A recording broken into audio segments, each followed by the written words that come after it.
आपल्याकडे काही चांगले मुद्दे देखील मांडण्यात आले। जादूटोणा विरोधी जो आपला कायदा आहे त्याचे नियम झाले नाहीत हा विषय या ठिकाणी आला आणि हे खरंच आहे।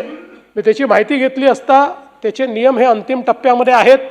लॉ अँड ज्युडिशरीने त्याला मान्यता दिली आहे, पण ते नियम नसले तरी सेक्शन 3 ॲक्टिवेट असल्यामुळे नियमांचा त्याच्यात अडसर येत नाही।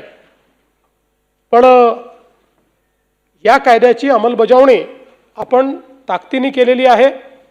याही प्रकरणामध्ये आपण या कायद्याची अंमलबजावणी केली आहे आणि आपल्याला माहिती आहे जादूटोणा करून जर समस्या संपल्या असत्या तर या भोंदूखरातला आपण ट्रम्पचाच ॲडवायझर नेमला असता, म्हणजे सुरक्षा सल्लागार म्हणून हे सगळेच विषय त्या ठिकाणी संपले असते आणि मग युद्ध जे आहे ते आपण ड्रोन ऐवजी लिंबू मिरचीने लढलो असतो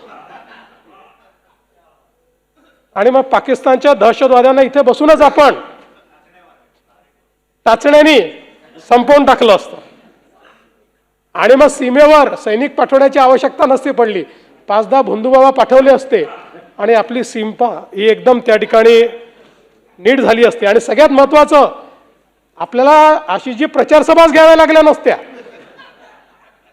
एका ठिकाणी बसून सगळ्या निवडणुका या जिंकता आल्या असत्या। पण मला असं वाटतं की आपण हे लक्षात घेतलं पाहिजे की आपण ज्याला स्पिरिच्युअलिटी म्हणतो, अध्यात्म म्हणतो, सकारात्मकता, प्रामाणिकता आणि कोणाचे अहित ज्यात होत नाही ती खरी श्रद्धा आहे।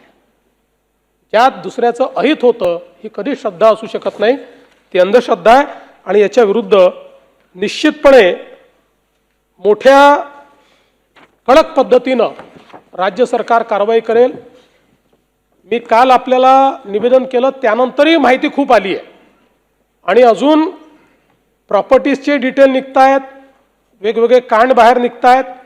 त्यामुळे मला असं वाटतं की म्हणजे हा शब्द योग्य नाही, पण या ज्या सुरस आणि चमत्कारिक कथा आहेत या अजून काही दिवस जोपर्यंत पूर्ण त्याची चौकशी होत नाही तोपर्यंत सुरू राहतील।